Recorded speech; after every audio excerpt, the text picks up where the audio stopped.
जय श्री राम। जीवन के सभी क्षेत्रों में रुकावटें पैदा करने वाले ग्रह को बाधक ग्रह कहते हैं। कोई भी जन्म कुंडली में ग्रह लाभकारी स्थिति में नजर आता हो, किंतु वही ग्रह जीवन में अनिष्ट भी कर रहा होता है, तब ग्रह की इस अवस्था को बाधक अवस्था कहते हैं, अर्थात यह बाधक दोष होता है। बाधक ग्रह जिस भाव में बैठा हो उस भाव के फल को नष्ट कर देता है। साथ ही बाधक ग्रह स्वयं की शुभता को भी नष्ट कर देता है। हम हमारी जन्म कुंडली में बाधक ग्रह को कैसे पहचानें, इसको ठीक से समझ लें। सबसे पहले तो यह जान लें कि 3 प्रकार के लग्न होते हैं: चर, स्थिर और द्वि स्वभाव। चर लगन मेष, कर्क, तुला और मकर लगन, यह चर लगन कहलाते हैं। स्थिर लगन वृषभ, सिंह, वृश्चिक, कुंभ लगन, यह स्थिर लगन कहलाते हैं। द्वि स्वभाव लगन मिथुन, कन्या, धनु, मीन, यह जो है द्वि स्वभाव लगन कहलाते हैं। चर लगन में 11वें भाव का स्वामी, चर लगन में 11वें भाव का स्वामी जो ग्रह होता है वो बाधक ग्रह कहलाता है। स्थिर लगन में 9वें भाव का स्वामी ग्रह बाधक कहलाता है। द्वि स्वभाव लगन में 7वें भाव का स्वामी ग्रह बाधक ग्रह कहलाता है। यह बाधक ग्रह जीवन में सभी क्षेत्रों में परेशानियां व रुकावटें पैदा करता है। साथ ही जब जब इसकी दशा अंतर्दशा आती है तब रोग, ऋण, शोक, अपयश, दुख, समस्या तीव्र गति से उत्पन्न करता है। साथ ही घर से वियोग, जेल यात्रा या तड़ी पार या विदेश यात्रा भी करवा सकता है। बाधक ग्रह का दोष सिर्फ जन्म लगन के लिए ही नहीं होता, बल्कि प्रत्येक भाव के लिए होता है। इसको भी ठीक से समझ लें।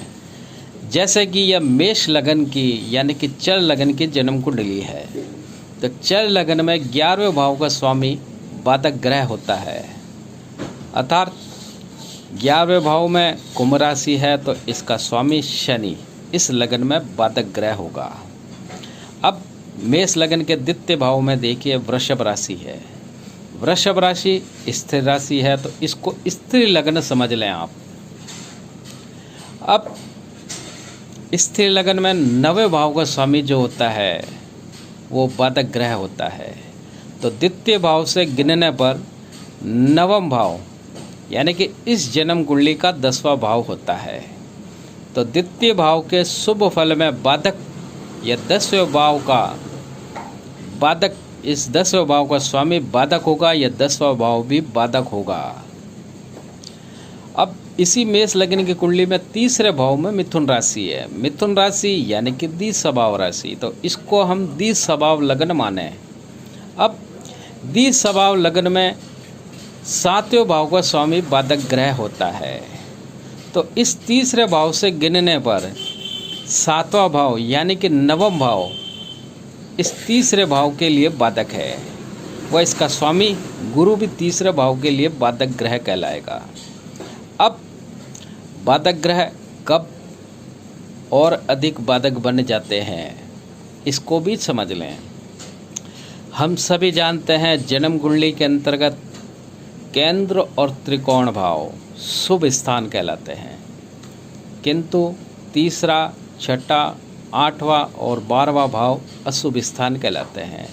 इसलिए केंद्र और त्रिकोण के स्वामी बलवान अवस्था व 3, 6, 8, 12 के स्वामी निर्बल अवस्था में माने गए हैं।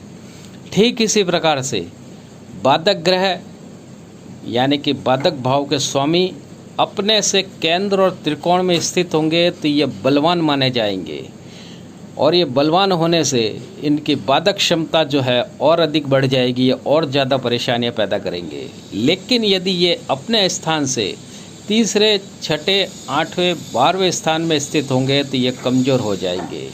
इस कारण इनकी बाधक क्षमता, इनकी मारक क्षमता कमज़ोर पड़ जाएगी।